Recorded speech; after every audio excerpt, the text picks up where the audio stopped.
السلام عليكم. جاهز عشان تحول الليست دي للابليكيشن ده من غير كلام كتير؟ يلا بينا.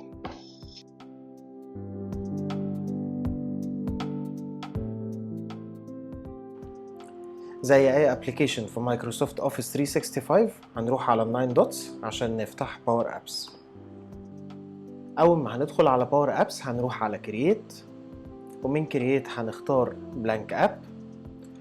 هيظهر معانا 3 انواع من الابليكيشنز. الاولاني اسمه كانفاس اب وهو ده اللي هنستخدمه دلوقتي، والتاني اسمه موديل دريفن اب وده هنبقى نتكلم عليه بعدين، بس مش واحنا بنعمل اليوز كيس اللي عندنا دي. النوع الثالث اسمه باور بيجز. باور بيجز ده انا بستخدمه لما يكون عندي اكسترنال اودينس عايز اشير معاهم الابليكيشن بتاعتي، فيكون عندهم بورتال يقدروا يستخدموها ويحصل ما بينهم وما بيني كولابوريشن، بس هم من بره الاورجانيزيشن وانا من جوه الاورجانيزيشن. وده برضو مش هنستخدمه دلوقتي لان احنا في اليوز كيس بتاعتنا اللي هي التريننج ابليكيشن هنستخدم فيها كانفاس اب. تعالوا ندوس كرييت. هنختار اسم للابليكيشن، فانا هسميه تريننج اب، وهختار تابلت فورمات. طبعا لو انا بعمل الديزاين بتاعي عشان يبقى ابليكيشن للموبايل هختار فون، بس لما انا بعمله للديسكتوب او اللابتوب يبقى هختار تابلت. هيجي لي الويلكم سكرين الطبيعيه بتاعت باور ابس، هعمل لها سكيب. تعالوا دلوقتي نتعرف على الكومبوننتس بتاعت باور ابس. احنا دلوقتي جوه باور ابس هنلاقي في النص عندنا الديزاين اريا او اول سكرين والديفولت سكرين اللي بيكريتها لي باور ابس. في الجزء اللي فوق ده هلاقي النورمال كنترولز اللي احنا متعودين عليها، كوبي وبيست واندو وريدو. وبعد كده هلاقي اد داتا لو انا عايزه لينك داتا من هنا، واعمل نيو سكرين واعمل ثيم، وهنتكلم عن دول طبعا بالتفصيل. الجزء ده اسمه فورمولا بار وشبه طبعا اللي موجود في الاكسل وبرده هنتكلم عنه. الجزء اللي على الشمال ده فيه اهم الاوبشنز اللي انا هستخدمها عندي في الابليكيشن بتاعتي، واولها طبعا التري فيو ده اللي هيجيب لي السكرينز اللي انا واقف عليها، وهيجيب لي ايه الكومبوننتس او ايه الكنترولز اللي انا استخدمتها جوه السكرين دي. بعد كده عندي انسيرت، هي نفس انسيرت اللي موجوده هنا، زي ما نيو سكرين هي نفس نيو سكرين اللي موجوده هنا، هو بس مجرد الاسهل لك في التعامل هتقدر تستخدمه. بعد كده عندي داتابيز، هي نفس اد داتا اللي موجوده هنا برضو، اللي اسهل في التعامل. انا عاده بستخدم البين اللي على الشمال دي، في حد تاني ممكن يستخدم الجزء اللي فوق. بعد كده موجود عندنا ميديا، ودي اللي هنحط فيها الصور والفيديوز اللي هتتعرض جوه الابليكيشن. وبعد كده حاجات ليها علاقة بباور اوتوميت وبالفاريبلز، والحاجات دي هنتكلم عنها قدام شوية، وبعض الادفانس تول ولو انا عاوز اسيرش على حاجة معينة جوه الابليكيشن بتاعتي. طيب الجزء اللي على الشمال ده ليه علاقة البروبرتيز بتاعت الحاجة اللي انا واقف عليها. لو انا واقف على السكرين يبقى البروبرتي بتاع السكرين، لو انا حطيت حاجة جوه السكرين يبقى البروبرتيز بتاعت الحاجة اللي انا عامل عليها سيلكت. ده البروبرتيز، ودي الديفولت بروبرتيز، ودي الادفانسد بروبرتيز، ودي حتة هنتحرك فيها كتير جدا خلال واحنا بنكريت الابليكيشن بتاعتنا. وانا واقف على السكرين هلاقي مكتوب تمبلتس، هدوس على تمبلتس عشان ابتدي اختار تمبلت انا هستخدمها في السكرين بتاعتي. هنلاقي سبليت سكرين، هنلاقي سايد بار، هنلاقي هيدر اند فوتر، وهنلاقي بعض التمبلتس اللطيفه اللي نقدر نستخدمها قدام، وهنستخدم حاجه منها النهارده زي سكسس سكرين، وهنستخدم قدام بعض الحاجات التانية. فحاليا اللي انا عاوز اعمله، انا عايز اعمل هيدر اند فوتر سكرين. ليه انا اخترت هيدر اند فوتر سكرين؟ لان انا متخيل شكل الابلكيشن بتاعتي، ودي حاجه مهمه جدا ان انا اتخيل شكل الابلكيشن بتاعتي قبل ما ابداها. انا متخيل ان عندي هنا هيدر، وعندي هنا الفورم اللي الناس هتدخل تملاها، وعندي هنا في الفوتر هحط البوتنز اللي الناس هتدخل تقول عليها سبميت او سيف. فانا متخيل شكل السكرين بتاعتي بالمنظر ده. يبقى اول حاجه انا بدات بيها هي التمبلت اللي انا هستخدمها. اول ما كريت التمبلت لقيت ان جوه السكرين بقى عندي حاجات جديده. ايه الحاجات الجديده دي؟ قال لي سكرين كونتينر، وبعد كده هيدر كونتينر، مين كونتينر، وفوتر كونتينر. ايه الاربعه كونتينرز دول؟ الكونتينر ده هو الكونتينر الاساسي اللي دخل السكرين كلها جوه الكونتينر ده. بعد كده جوه الكونتينر الاساسي ده عندي 3 كونتينرز زي ما احنا شايفين، الكونتينر الاولاني، الكونتينر الثاني، وده الكونتينر الثالث. في الكونتينر الاساسي هنلاقي في البروبرتيز بتاعته شويه ديتيلز. هتوضح لي كل الاوبشنز اللي تخص الكونتينر ده، وطبعا هندخل في بعضها بالتفصيل جدا طول ما احنا شغالين. الكونتينر انا بالنسبه لي هو مهم جدا، وانا حابب ان انا ابدا باهميه الكونتينر، عشان الكونتينر هيخليني بسهوله جدا اعمل ابلكيشن شكله لطيف جدا، وما اعملش مجهود في الديزاين بتاع الابلكيشن بتاعتي. فهو زي ما حضراتكم شايفين هو قسم لي على طول الكونتينر، او قسم لي الابلكيشن بتاعتي او السكرين بتاعتي بمعنى اصح، قسمها لثلاث اجزاء: الجزء الاولاني للهيدر، والتاني عشان احط فيه الحاجه اللي انا عاوزها، والاخير للفوتر، وخلاهم منظمين، اداهم راوندد كورنرز زي ما حضراتكم شايفين، ادى الباك جراوند لون جراي شويه، عشان هو كده بدا معايا الديزاين بتاعي بكل بساطه. خلونا نبدا ونشوف ايه بقى اللي احنا ممكن نحطه جوه الكونتينرز دي. في الكونتينر الاولاني انا قلت لحضراتكم ان انا عايز احط التايتل بتاع السكرين دي، مش اكتر من كده. فهعمل حاجه من الاثنين: يا اما هدوس على علامه البلس دي، يا اما هروح على الانسرت من هنا، يا اما هروح على علامه البلس من هنا. خلوني ارجع واروح على علامه الانسرت من هنا، بس الاول لازم اكون عامل سيلكت على الكونتينر اللي انا هانسرت فيه كنترول. يبقى لازم نتفق ان اللي موجود هنا هي الكنترولز، ودي اكتر حاجه هنلعب فيها خلال واحنا بنعمل الابلكيشن. طيب انا من ضمن الكنترولز دي عاوز اختار ايه الكنترول اللي انا هستخدمه جوه الكونتينر اللي انا عامل عليه سيلكشن ده. بس مهم جدا طالما احنا فتحنا انسرت يبقى نعرف ان في نوعين من الكنترولز: في كلاسيك كنترولز وفي مودرن كنترولز. ايه موضوع بقى الكلاسيك كنترولز وايه موضوع المودرن كنترولز؟ الكلاسيك كنترولز هي الكنترولز اللي بدأت بيها باور ابس، وباور ابس حاليا او مايكروسوفت بالتحديد او باور بلاتفورم جوه مايكروسوفت بيطوروا الكنترولز دي، هنتكلم عنها اكتر. بس انا حابب ان انا ابدا بالجديد، فهقول لحضراتكم ازاي لو ما لقيتش المودرن كنترولز زي ما انا مش لاقيها دلوقتي اروح اجيبها، وهيبقى شكلها عامل ازاي. هروح على settings، من settings هختار updates، هلاقي قدامي على طول في كلمة new modern controls and themes، فهدوس عليها on، وبعد كده هعمل close. هرجع تاني للإنسرت، هتلاقوا شكل الكنترولز حتى بقى مودرنايزد واتغير وشكله بقى لطيف جدا، فهبتدي استخدم المودرن كنترولز دي. اي حاجه هلاقي عليها كلمه بريفيو معناها ان شركه باور بلاتفورم بتقول لي انه الكنترول ده لسه في البايلوت ران بتاعته او في البايلوت تيست بتاعته. انما لو شالت كلمه بريفيو معناها انه ريدي فور بابليك يوز، يعني اي حد يقدر يستخدمه وما يقلقش وهو بيستخدمه، مش هيلاقي نسبه باجز كبيره فيه.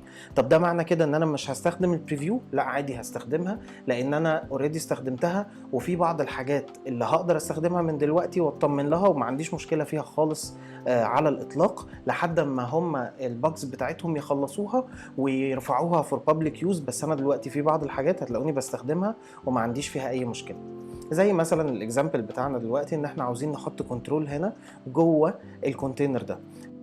فدلوقتي محتاجين نتفق انه الحاجات اللي موجودة هنا دي كلها، لو هحط بutton جوه السكرين، لو هحط فورم، لو هحط تيبل، دي اسمها كنترولز. فانا هستخدم دلوقتي جوه الكونتينر ده الكنترول او التكست كنترول ده. هنلاحظ ان باور ابس من نفسه نزلهولي جوه الكونتينر، فانا دلوقتي في التري ماب بتاعتي او في التري فيو بتاعي، وشايف ان الكنترول بتاعي نزل جوه الكونتينر اللي انا مختاره، فالدنيا هتبقى منظمة بالشكل ده. طيب تعالوا نشوف ايه البروبرتيز اللي نقدر نغيرها عشان نعدل في الكنترول ده. انا مثلا كل اللي عاوز اعمله دلوقتي ان انا اكبر كلمة تكست دي واحطها في النص، واغير كلمة تكست اساسا واخليها اكبر شوية، واخلي وراها باك جراوند. فكلمة تكست دي هخليها تريننج اب، وعايز اخليها في النص.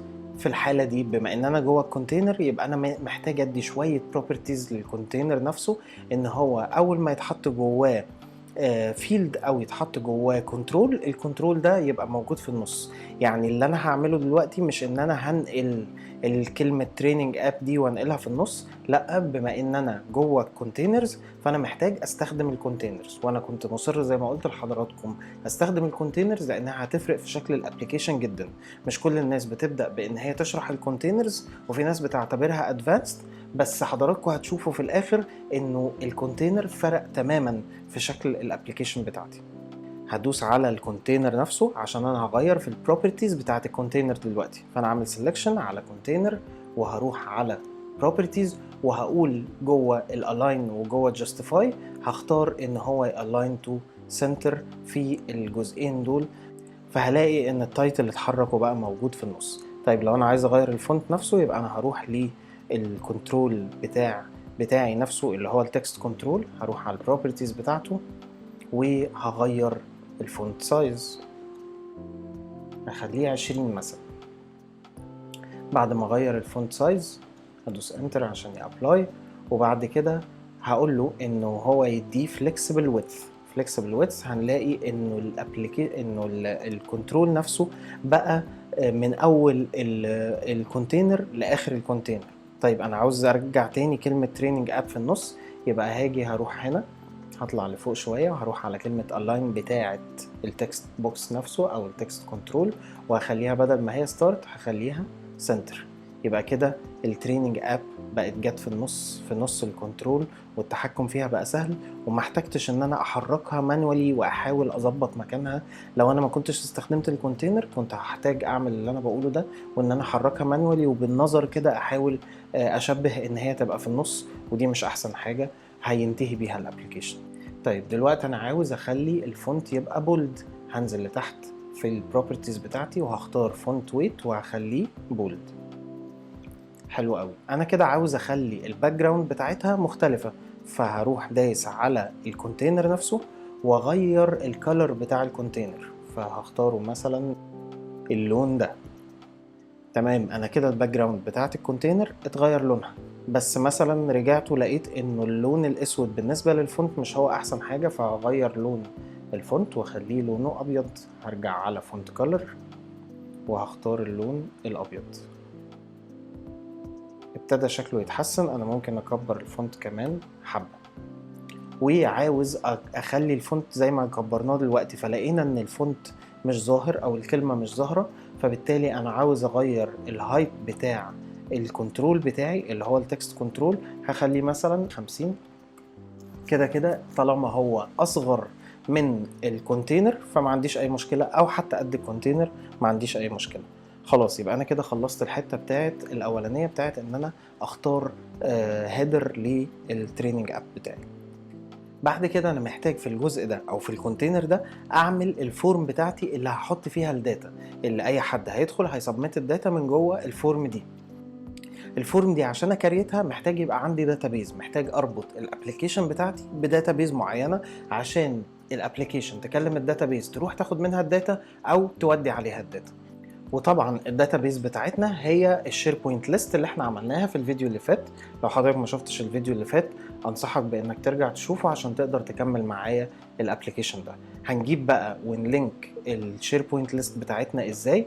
هنروح على داتا في الجزء ده وهختار اد داتا، هكتب كلمة شير بوينت، هلاقيه كانت ظهر لي كلمة شير بوينت، هدوس عليها، هدوس على الاكونت بتاعي، ده الاكونت بتاعي،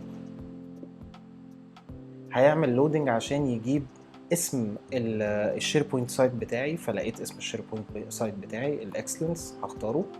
جاب لي الليستس اللي جوه الشير بوينت سايت، واحنا كنا عملنا الليست اللي كريتناها اسمها تريننج ليست، هختار تريننج ليست وهدوس كونكت.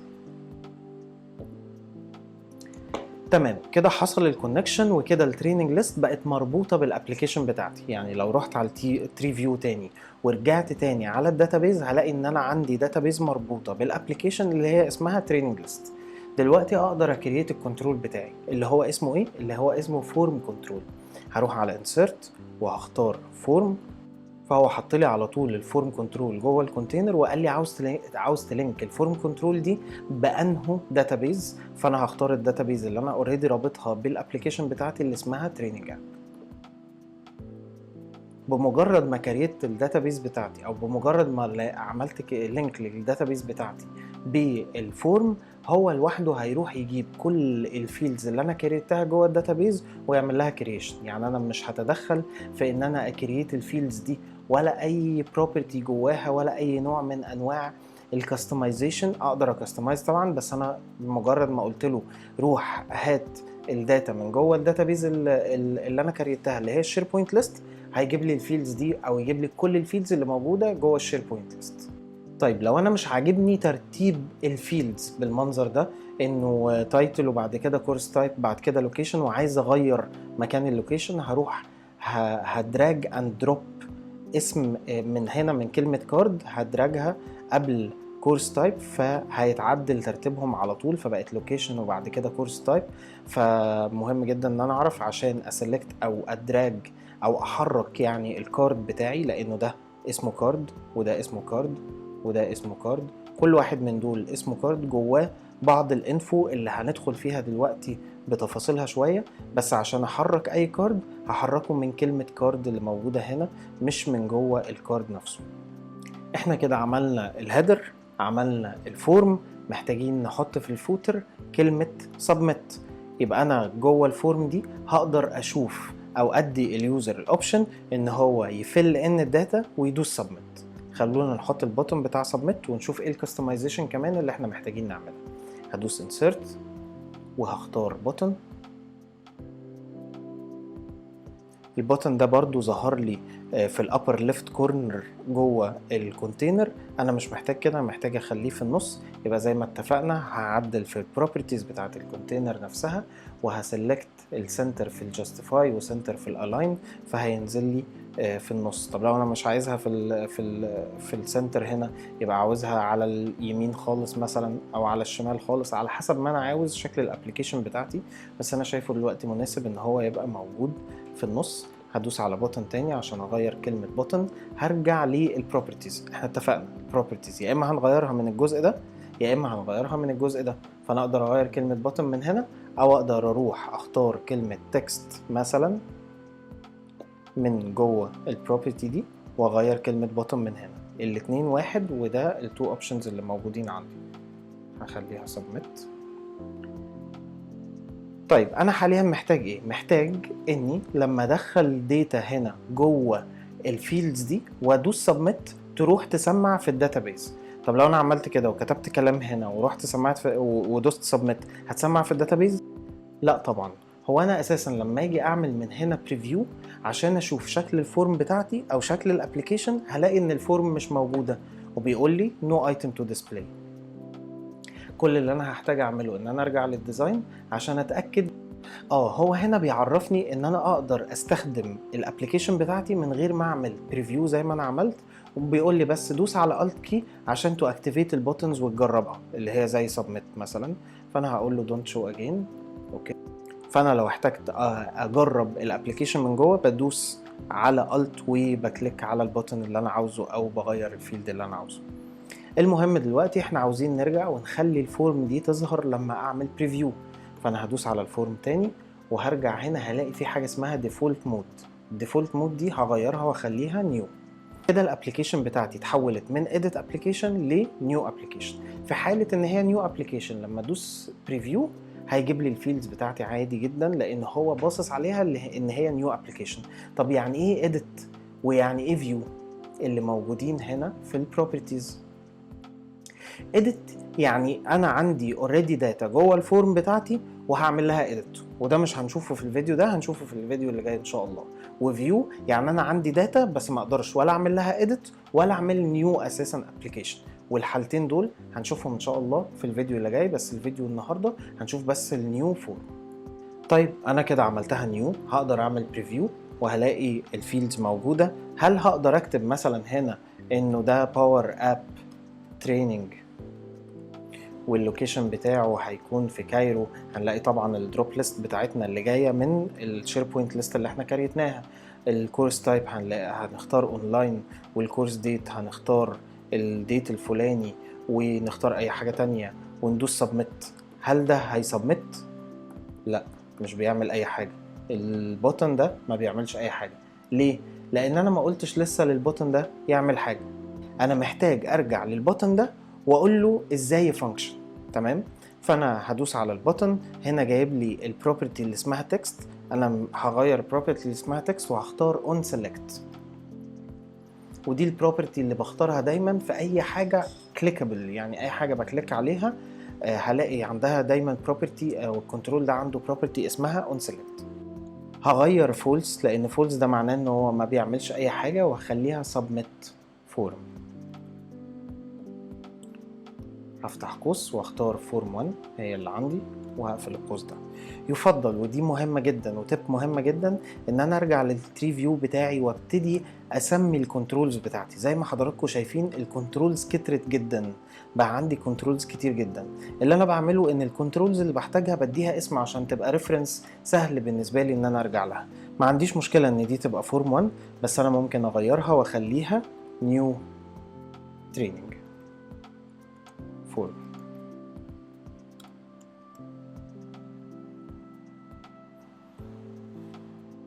تمام، هو كده عمل سيف لاسم الفورم بتاعتي، وحتى بقت لينكد على طول او اتغير الاسم على طول جوه البوتن، بقى اسمها نيو تريننج فورم.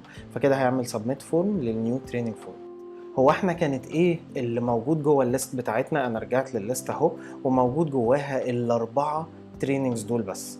فانا اللي هعمل له تيست دلوقتي ان انا هرجع لباور ابس وهبتدي اكريت تريننج جديد. هعمل بريفيو، هنعمل باور اب تريننج، هنختار اللوكيشن كايرو، هنختار الكورس تايب اونلاين، هنختار الكورس ديت، وهنيجي عند انستراكتور. هنلاقي طلع لنا ارقام، ودي من البجز اللي لسه موجوده في الفورم كنترول او المودرن فورم كنترول بمعنى اصح، وهقول لحضراتكم هنحلها ازاي بورك اراوند، بس مش دلوقتي. خلينا نكمل ونعمل سبميت ونشوف ايه اللي هيحصل. هختار من التارجت اودينس مانجرز على سبيل المثال وهدوس سبميت. كده السبمشن اتعملت بتاعه الابلكيشن بتاعتي وجاب لي نو ايتم تو ديسبلاي، وهنعرف دلوقتي ليه جاب لي نو ايتم تو ديسبلاي. بس تعالوا نتاكد ان الداتا اللي انا عملت لها سبميت راحت جوه الشير بوينت ليست. رجعنا للشير بوينت ليست، هنعمل ريفرش. بعد ما عملنا ريفرش اهو لقينا ان باور اب تريننج بقى موجود، وما جابليش مين الانستراكتور لان انا اوريدي ما اخترتوش. وهنلاقي ان اللوك اب فيلد اللي احنا عملناه المره اللي فاتت بقى موجود، وجاب لي التارجت اودينس كاونت قد ايه. وهنلاقي الكالكوليتد فيلد اللي احنا عملناه كمان بقى موجود، وجاب لي نو موبيليتي، وبقيه الفيلدز اللي اتكلمنا عنها المره اللي فاتت كلها موجوده. تعالوا نرجع للاب. هنخرج بقى من البريفيو ونرجع للديزاين فيو عشان نعرف هو ليه جاب لي نو ايتم تو ديسبلاي. طبعا لما ارجع للديزاين فيو هلاقي شكل الابلكيشن عادي جدا، بس لو رجعت تاني للبريفيو اللي هو اليوزر هيشوفه هلاقي انه نو ايتم تو ديسبلاي. هرجع تاني للديزاين فيو وهنبتدي ندوس على الابلكيشن، وعشان نفهم ايه اللي حصل وليه جاب لي نو ايتم تو ديسبلاي محتاجين نفهم انه طالما عمل باور اب عمل سبميت لفورم، فهو بيحتفظ بالداتا اللي جوه الفورم دي لحد ما انا اقول له ريست الفورم، يعني شيل الداتا اللي انت محتفظ بيها عندك في الميموري بتاعتك. عشان اعمل ريست للفورم هعمل ايه؟ هكريت بوتن دلوقتي. البوتن ده هختار فيه ان هو يعمل ريست للابلكيشن او للفورم بتاعتي. هختار الاول الكونتينر، ومن الكونتينر ده هختار insert وهختار بوتن، فراح مكريت لي بوتن جديد. هدي اسم للبوتن، هختار تكست في البروبرتيز وهغير كلمة بوتن اخليها ريست، وهرجع هنا للأون سيلكت، واتفقنا انه الأون سيلكت ده هو الاكشن اللي هيعمله لما ادوس او اكليك على البوتن. هغير فولس عشان اختار ريست فورم، وهفتح قوس هختار اسم الفورم بتاعتي وهقفل القوس ده. طبعا الشكل ان هو التو بوتنز بقوا لازقين في بعض كده شكل مش لطيف، فعشان نغير الشكل ده هسلكت على الكونتينر بتاعي وهاجي عند جاب وهغير الجاب ده. الجاب هو الفرق ما بين اي اوبشنز موجوده او اي كنترولز موجوده جوه الكونتينر ده. فانا هعمل الجاب مثلا 15 وهدوس انتر، فراح عمل لي فرق ما بين التو بوتنز. فبقى عندي بوتن هنا ريست وهنا عندي بوتن السبميت فورم. تعالوا نجرب بوتن الريست ونشوف هيعمل لنا ايه. هنعمل بريفيو وهدوس ريست، رجع لي الفورم لشكلها الاصلي.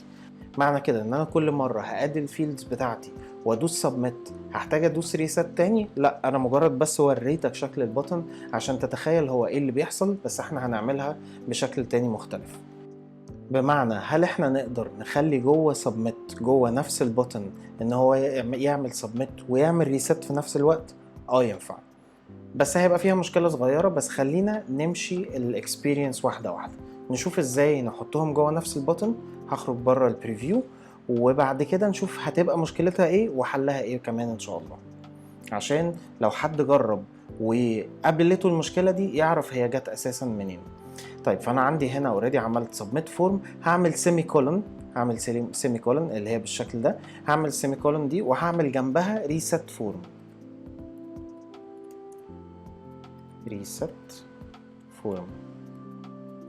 وهختار الفورم دي. فبالتالي باور ابس هينفذ الاكشن الاولاني وبعد كده هينفذ الاكشن التاني. دلوقتي انا ممكن استغنى عن ريست بوتن ده، هنستغنى عنه وهنشيله، بس تعالوا نعمل بريفيو دلوقتي ونختار تريننج جديد هنسميه تريننج 3 في لوكيشن، ونختار الحاجات اللي احنا كنا بنختارها دايما وندوس سبميت. هو كده عمل وجاب لي الابلكيشن او الفورم، جابها لي من اول عادي جدا من غير اي حاجه، وعمل سبميت للتريننج اللي انا عملت له سبميت. تعالوا نشوفه موجود في الشير بوينت ليست في الباك اند بتاعتي. موجود اهو تريننج 3. بعد كده هرجع هنا، تعالوا نشوف هو موجود في الشير بوينت ليست بتاعتي اللي هي الباك اند بتاعتي اهو، موجود ظهر في الباك اند، فكده تمام. يبقى هو سمع. طب امال ايه مشكلتها؟ هقول لحضراتكم ايه مشكلتها. فاكرين لما احنا قلنا في الفيديو اللي فات ان احنا بلاش نعمل مانداتوري فيلد جوه الشير بوينت ليست ونعملها هنا في باور ابس؟ تعالوا نشوف بنعملها ازاي. نيجي هنا وهندوس، هنختار مثلا البروبرتي اللي اسمها required، او لو عملنا سكرول داون هنلاقي required اهي موجوده، او نكتب هنا required وبحولها من false ل true. طيب بعد ما حولتها من false ل true هلاقي ظهرت علامه المانداتوري، فبالتالي كده ده بقى مانداتوري فيلد. فالمفروض لما ادوس سبميت الفيلد ده لو فاضي ما يعملش سبميت للفورم. تعالوا نجرب كده، نكتب training mandatory وهسيب اللوكيشن مش هامله جواه حاجه، وهدوس اونلاين وهكمل بقيه الداتا بتاعتي عادي جدا، او حتى لو ما كتبتش فيها حاجه مش فارقه لان هي مش مانداتوري، وهدوس سبميت. اللي حصل ان الداتا اتمسحت. طب هل هي راحت جوه الداتابيز؟ تعالوا نشوف، نعمل ريفرش. هل تريننج مانداتوري ده اللي احنا عملناه راح جوه الداتابيز؟ مفيش اي حاجه. ليه بقى مفيش اي حاجه؟ لان اللي انا عملته ده خلاني اعمل حاجتين. اول حاجه الفورم ما لقيتش المانداتوري فيلد ده موجود اللي هو لوكيشن، فجاي يدور عليه ما لقاهوش موجود، فنفذ الاوردر الاولاني ومعرفش ينفذه. من الاخر يعني هو مش نفذه، هو معرفش ينفذ الاوردر الاولاني، بس هو خد الاوردر التاني بعده على طول ريست فورم، فراح مسح لي الداتا. فالشكل ده مش هو احسن حل اعمله جوه باور ابس. فانا همسح ريست فورم من هنا، وهقول لحضراتكم على بروبرتي مهمه جدا خاصه بالفورم كنترول. لو احنا دوسنا على الفورم كنترول كده ورحنا كتبنا اون سكسس، ورحنا في الاون سكسس وكتبنا ريست فورم واخترناها عادي جدا وقفلنا القوس. تعالوا نشوف ايه اللي هيحصل في الحاله دي. في الحاله دي اللي هيحصل ان انا عندي اقدر دلوقتي احط تريننج مانداتوري واختار اللوكيشن، او صح احنا بنتست فاحنا مش هنختار اللوكيشن، هختار بقيه الحاجات سريعا وهدوس سبميت. قال لي دلوقتي لوكيشن از ريكوايرد، فبالتالي معرفش يسبميت غير لما املى اللوكيشن. طب تعالوا نملى. طب قبل ما نملى اللوكيشن نتاكد هل في حاجه راحت في الداتابيز. الاكيد انه لا، لان هو ما عملش سبميت، بس احنا بنطمن. طيب نرجع تاني، هنختار اللوكيشن مثلا جيزة وهندوس سبميت. كده مشي البروسيس بتاعته كامله. عمل سبميت ودى الداتا على الداتابيز، هنشوفها هنا اهو، وبعد كده عمل ريست للفورم، فبالتالي ما مسحتش الداتا على الفاضي، وبالتالي خدت السايكل مظبوطه. عملت الاول سبميت للفورم بكل المانداتوري فيلدز بتاعتها، وبعد كده عملت ريست للفورم. يبقى انا دلوقتي ما بقتش محتاج البوتن بتاع الريست ده خلاص. هرجع هنا وهعمل ديليت للبوتن ده، احنا كنا بس بنجرب فيه. طيب تعالوا نعمل حاجه لطيفه جدا دلوقتي. ايه هي؟ ان احنا ناد نيو سكرين. السكرين دي اول ما يحصل سبمشن للنيو تريننج تظهر السكرين دي وتقول انه السبمشن حصل سكسسفully، او زي ما بنسميها السكسس سكرين. فهنلاقي هنا باور ابس عاملين لنا اوريدي ريدي ميد سكسس سكرين شكلها لطيف جدا اهي، نزلت بنفس الثيم اللي موجوده. وخلي بالكم لو حد لقى ان هو مش مختار ثيم يا ريت يختار ثيم هنا من الثيمز اللي موجوده جوه باور ابس، عشان كل الباتنز بتاعته وكل الايكونز والحاجات دي تظهر له على طول بالثيم اللي هو اختارها، ما يبقاش محتاج ان هو كل مره يغير الوان الحاجه دي. هنرجع للتري فيو ونرجع لسكرين 1. تعالوا بقى نسمي سكرين 1 دي submit سكرين عشان نعرف نتحرك بين السكرينز بسهولة، ونسمي سكرين 2 او سكرين 3 بقى ان هي success سكرين. تمام، فكده بقى عندي submit سكرين وsuccess سكرين. طيب دلوقتي عشان اقول للابليكيشن انه لما يحصل successful submission على الفورم دي وديني على السكرين التانية اللي اسمها success سكرين، فوديني دي فورمولا اسمها navigate. هنيجي هنا على submit ونختار navigate، ولا هنروح على on success ونختار ونكتب هنا navigate؟ طبعا هنروح على on success ونكتب navigate، لان انا لو رحت على submit وزودت هنا اكشن تاني اللي هو navigate فهو هينافيجيت ريجاردلس انا عملت المانداتوري فيلد ولا لا، او السبمشن او الفورم اتعمل لها سبمشن سكسسفul سبمشن ولا لا. يبقى انا دايما هعمل الاكشن اللي انا محتاجه يحصل بعد السكسسفul سبمشن بتاع الفورم جوه الفورم اون سكسس بروبرتي. يبقى هرجع هنا على الفورم، دوست على الفورم تاني على اون سكسس، هزود سيمي كولون وهقول له نافيجيت. ونافيجيت دي هي الفورمولا او هي الفانكشن اللي هتنقلني ما بين اي سكرين وسكرين تانية. هروح على السكسس سكرين وهقفل القوس. تعالوا نجرب حاجة تانية، تريننج 4، وهختار بقى المرة دي لوكيشن. خلينا ما نختارش لوكيشن عشان اتأكد ان هيجي كمانداتري فيلد. لو دوست سبميت قال لي ده ريكوايرد، فهختاره وهختار الديت والاودينس وهدوس سبميت. اللي حصل دلوقتي ان هو عمل سبميت جوه الداتابيز. تعالوا نشوف ان التريننج بتاعنا ظهر هنا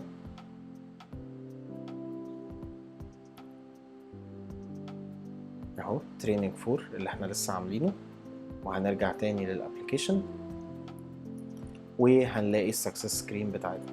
طيب احنا عاوزين بقى نحط جوه هنا بوتن تاني، البوتن ده يرجعنا تاني للسكرين بتاعتنا. سهلة خلاص احنا عرفناها بالنافيجيت. يبقى هانسيرت هنا بوتن، هينزل هنا بالكالرز بتاعتنا. بما ان انا ما عنديش هنا كونتينرز فمش هيبقى عندي الحاجة او ما عنديش مشكلة في ان انا احرك البوتن بالاريحية دي، بس طبعا دي مش احسن حاجة. الكونتينرز بتكنترول الفورماتنج بتاعي اكتر، احسن بكتير. بس خلينا مش مشكلة جوه السكسس سكرين دي بسيطة، ما فيهاش functions او ما فيهاش يعني كنترولز كتير. فهغير اسمها وهقول add new training.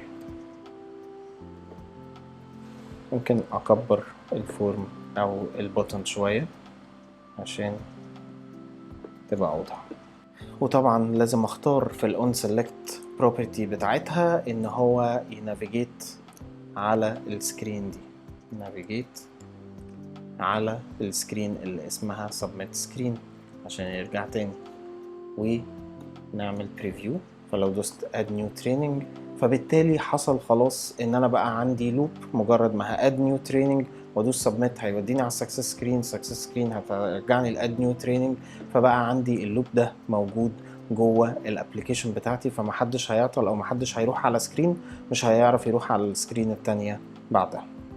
تعالوا دلوقتي نشوف الحاجة الأخيرة اللي هنعملها في الفيديو بتاعنا النهاردة، إن إحنا نترابل شوت المشكلة دي ونشوف الريبليسمنت بتاعها هيبقى شكلها عامل إزاي، أو الورك أراوند حتى الآن لحد ما مايكروسوفت يصلحوها. هنرجع هنا للديزاين فيو بتاعنا. جوه الديزاين فيو وبره أي حاجة، مش هدوس على أي كونتينر، هدوس بره الابليكيشن نفسها عشان أنزل فورم، بس الفورم كنترول القديمة. هكتب كلمة فورم، هلاقي في حاجة اسمها edit form. هختار edit form وهختار الداتابيز اللي ياخدها هي التريننج ليست بتاعتي. طبعا ده الشكل القديم للفورم كنترول، انا مش ما بفضلوش، وانا بفضل المودرن كنترول طبعا اكتر بكتير، عشان اخد منها حاجه واحده بس صغيره اللي هي الانستراكتور. وانا هاخد الفيلد بتاع الانستراكتور، مش هختار الكارد كله على بعضه، انا هاخد الفيلد بتاع الانستراكتور لوحده وهعمل له كوبي كنترول سي، وبعد كده هاجي عند الكارد بتاع الانستراكتور هنا وهعمل له بيست. بس خلاص انا مش محتاج الفورم كنترول دي في اي حاجه، هعمل لها ديليت. وهاجي هنا وابتدي اظبط الفيلد ده عشان استبدله مكان الفيلد ده. طيب اول حاجه هعملها ان انا هاخد اسم الفيلد ده اللي هو الجديد، اسمه data card value 5. هاخد اسمه زي ما هو، او ممكن اغيره عشان يبقى اسهل بالنسبه لي، بس مفيش مشكله، انا هاخد الاسم زي ما هو. وبعد ما اخد الاسم هعمل delete للكارد ده. هيطلع لي شويه ايرورز، مش مشكله، انا هرجع هنا هغير اسم الفيلد ده وهخليه بنفس اسم الفيلد القديم بالظبط. هعمل بيست هنا اهو وهدوس انتر، هنلاقي ان الايرورز اختفت خلاص. تعالوا نخليه زي شكل الفيلد القديم، وكمان لو عايز اغير الفورمات بتاعه هقدر. طيب هنعمل ايه دلوقتي هعمل بريفيو ونشوف هل هقدر اسلكت الانستراكتورز ولا لا. لقيت هنا عندي ابتدى يظهر الناس اللي موجودين عندي في الشركة بتاعتي اللي متسجلين في الاكتيف دايركتري، موجودين بأساميهم ومفيش عندي اي مشكلة فيهم. فده عشان نحل مشكلة انه لو بيرسون فيلد مش ظاهر لي وظاهر لي ارقام، ده افضل طريقة وافضل حل انا لقيته كورك اراوند لحد ما مايكروسوفت يحلوا الموضوع ده في المودرن فورم كنترول. واللي مش حابب يعمل كده يقدر على طول يستخدم الكلاسيك فورم كنترول ومش هيلاقي فيها المشكلة دي على الاطلاق. اخر حاجه هنعملها دلوقتي هنرجع تاني للديزاين فيو. طب لو انا مش عاوز اشوف الاتاتشمنت ده، مجرد هسلكت الكارد وهمسح الكارد ده. طب لو انا عاوز يظهر اكتر او اقل من 2 كاردز او 3 كاردز جوه نفس الرو بتاع الفورم، هعمل ايه؟ هرجع للفورم تاني بروبرتيز بتاعتي وهروح على كولونز وهختار مثلا 4، فبالتالي هيظهر لي هنا على طول بقى، هيادجست على طول الديزاين بتاع الفورم بتاعتي ويبقى فيه 4 ان رو. طيب وبعد كده لو اخترت 1 يبقى هيسيب لي فيلد واحد في كل رو، فهيقسمهم بالشكل اللي حضراتكم شايفينه. كده احنا وصلنا لمرحله حلوه جدا في الابلكيشن بتاعنا، بس لسه في حاجات كتير ممكن تتعمل، زي مثلا ان انا احتاج اعمل اديت لكورس انا عملت له سبمشن قبل كده. هو ده بالتحديد هيكون محور كلامنا الفيديو اللي جاي. ما تنسوش الكومنتس. سلام.